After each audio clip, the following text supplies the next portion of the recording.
Amados irmãos e irmãs, que a graça e a paz do nosso Senhor Jesus Cristo estejam com todos vocês.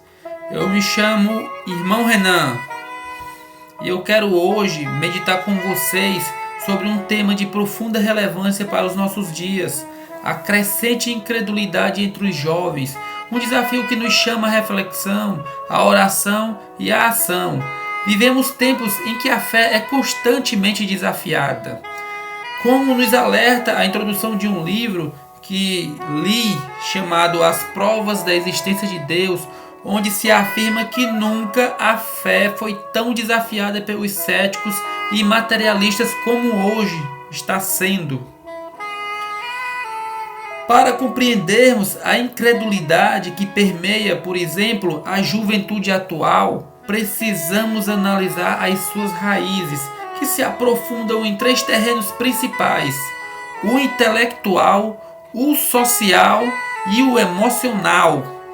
No campo intelectual, os nossos jovens são bombardeados por uma avalanche de informações que muitas vezes se apresentam como verdades absolutas, contrárias à fé cristã. Nas universidades, teorias que contradizem a Bíblia, tanto no aspecto moral quanto científico, são ensinadas como se fossem incontestáveis. O secularismo, o humanismo e o materialismo científico pintam um quadro de um universo autossuficiente onde Deus não tem lugar. O pós-modernismo, com a sua negação da verdade absoluta, corrói os alicerces da fé, semeando a dúvida e o relativismo. Já no âmbito social e cultural, a influência da internet e das redes sociais é inegável. Os jovens são expostos a uma pluralidade de visões de mundo, muitas delas hostis ao cristianismo. O relativismo moral, a revolução sexual e o consumismo desenfreado oferecem prazeres imediatos que parecem mais atraentes do que os valores do reino de Deus. Infelizmente, a própria igreja, por vezes, também contribui para o ceticismo juvenil, através de escândalos, hipocrisias e, às vezes, um ensino assim, cristão com pouca relevância, com pouca profundidade. No terreno emocional, por sua vez, e psicológica, muitos jovens carregam feridas profundas, traumas e sofrimentos que os levam a questionar a bondade e a existência de Deus. O desejo da autonomia, a aversão a regras e a pressão do grupo também pode afastá-los da fé em Cristo. A apatia espiritual e as experiências negativas, às vezes com cristãos, com pessoas próximas que se diz cheio daquela moralidade cristã, também contribui muito para fortalecer essa incredulidade, São portas abertas aí, de todo jeito, para que a incredulidade se perpetue na sociedade. Claro que isso gera um reflexo na sociedade. A incredulidade juvenil não é um fenômeno isolado.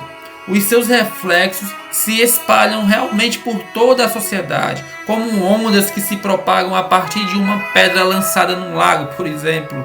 A erosão da fé cristã entre os jovens contribui para a desintegração da família, o aumento de problemas de saúde mental, como a ansiedade e a depressão, a perda do sentido e o propósito na vida, a decadência moral e a agitação sociais. Quando os alicerces da fé são abalados, toda a estrutura social se torna instável. Vemos o surgimento de ideologias que promovem a divisão e o conflito, a perda do respeito pelo próximo e a banalização da vida. A sociedade se torna mais fria, mais egoísta e mais violenta. Mas tem o caminho da conversão, Diante deste cenário, que também é muito desafiador, não podemos nos entregar ao desespero.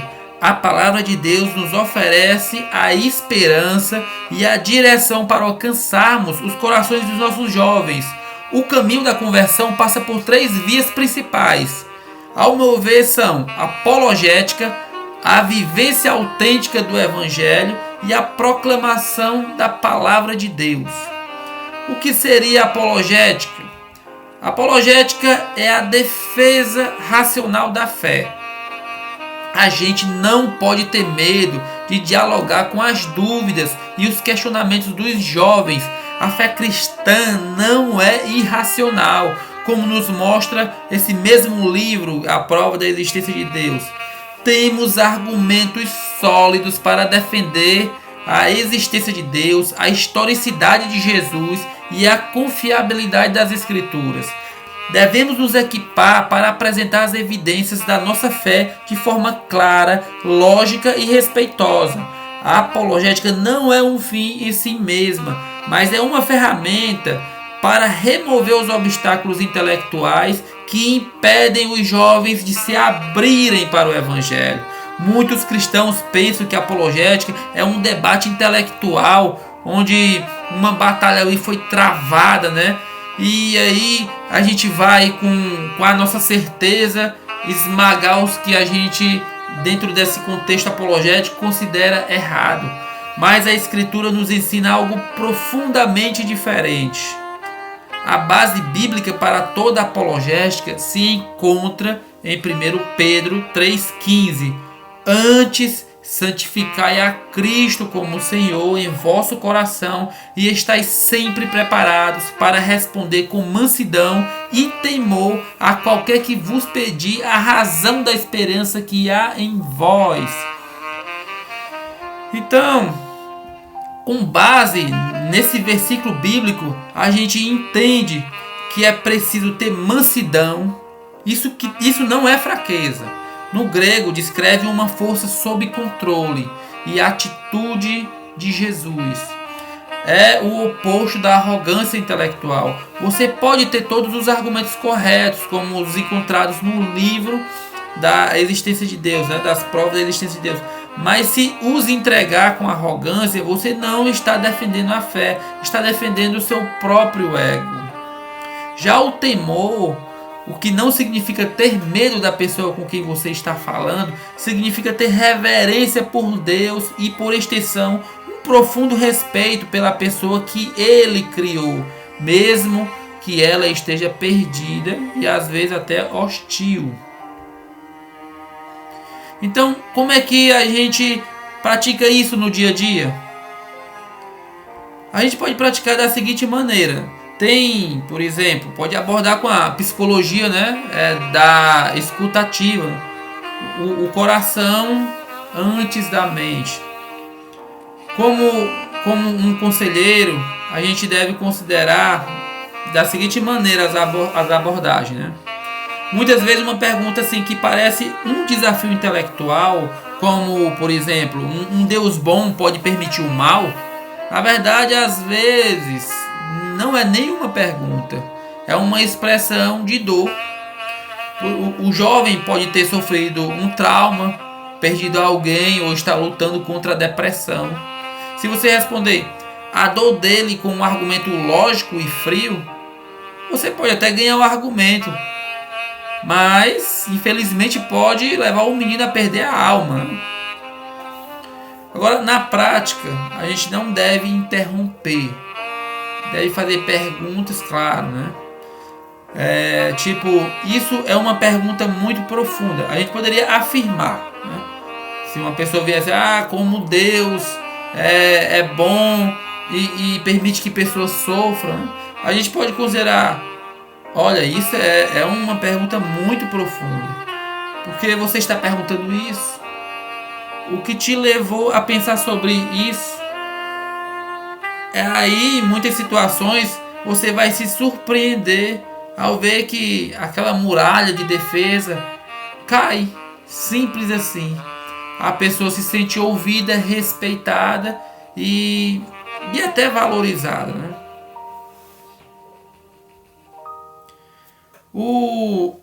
Os versículos diz nas escrituras que devemos estar preparados. Sim, devemos estudar, devemos conhecer os argumentos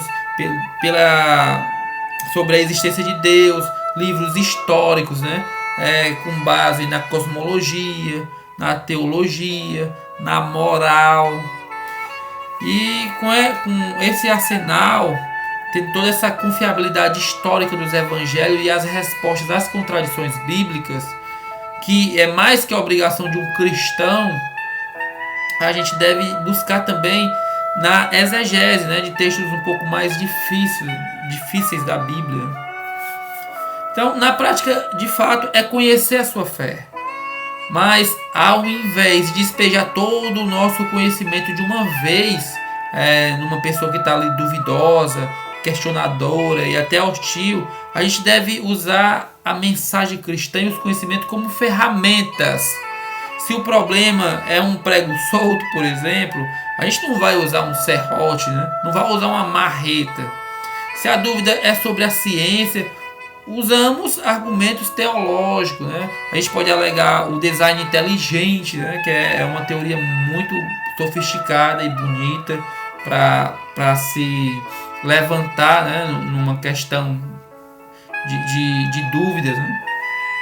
E se a dúvida for sobre a moralidade, a gente já argumenta com relação à lei de Deus, os princípios que Deus espera que nós manifestamos por meio do nosso coração. E aí a gente chega num ponto em que a lógica leva até a porta. Mas o que faz o jovem atravessar a porta para a casa de Deus é o testemunho. Os argumentos lógicos, realmente, eles têm sim. E eles podem, né? No máximo, remover os obstáculos intelectuais. Eles podem levar uma pessoa do ateísmo ao deísmo. A crença que há um Deus, mas é um Deus que não se preocupa com nada. Mas o que leva uma pessoa do deísmo a Cristo? É a razão da esperança que há em nós. A pergunta final do jovem não é Deus existe, mas esse Deus se importa comigo? Ele pode mudar a minha vida? Então são perguntas poderosas. Na prática, sejamos um pouco vulnerável depois de ouvir e talvez apresentar um argumento gentil. Conecte-se com a sua vida, né? a mensagem que você quer levar. Um exemplo: eu entendo porque você acha que a Bíblia é só um livro antigo. Eu também pensava assim. Mas deixe-me contar o que aconteceu comigo quando eu comecei a aplicar o Sermão da Montanha na minha vida, ou na minha ansiedade, ou na minha depressão. E aí a gente vai ali desenrolando um diálogo de conexão, de defesa da mensagem, do fortalecimento da pessoa em Cristo para com o seu próximo. Em resumo, a apologética compassiva não é uma guerra, é um resgate. É usar a lógica com mansidão para limpar os escombros do caminho para que a luz do Evangelho possa brilhar. Mas claro, né, que o testemunho de uma vida transformada, ela é muito mais forte do que argumentos, né? Porque mais do que argumentos, os jovens precisam ver em nós o reflexo do amor de Cristo.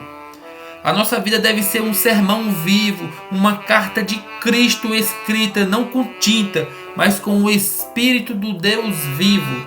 Segundo Coríntios 3:3.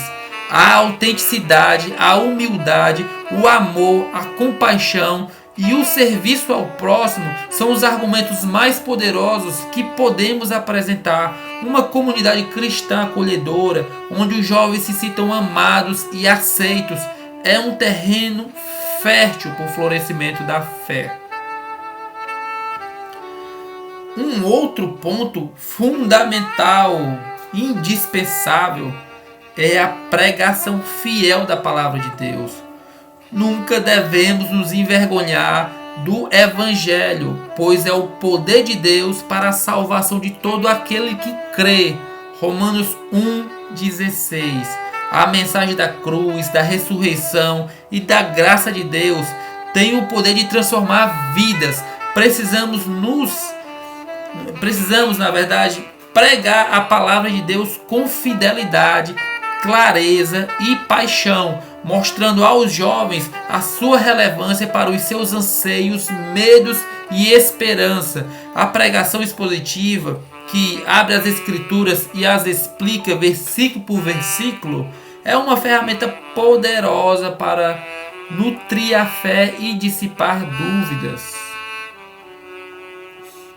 Agora, para finalizar, a gente faz a chamada para a ação, que é a cereja do bolo. Amados, a incredulidade dos jovens é um desafio que nos conclama a uma ação decidida e amorosa. Precisamos investir na formação de líderes, de jovens com grande competência e criar programas relevantes, promover um discipulado e, acima de tudo, orar incessantemente por esta geração. Que o Senhor nos dê sabedoria, coragem e amor para sermos instrumentos de sua graça na vida dos nossos jovens. Que possamos, pelo poder do Espírito Santo, reconduzi-los ao caminho da verdade, para que encontrem em Cristo a esperança, o sentido e a alegria de viver. Que Deus os abençoe a todos aqueles que ouvirem essa mensagem. Não deixe de curtir e de compartilhar com pessoas que possam estar precisando, porque essa mensagem é direcionada para curar, para abrir os olhos e mostrar um norte que leva até Jesus, aquelas pessoas que estão cansadas, aquelas pessoas que estão oprimidas, porque o Senhor, na sua palavra, diz: carregai do meu fardo, que é leve. Que Deus abençoe a todos.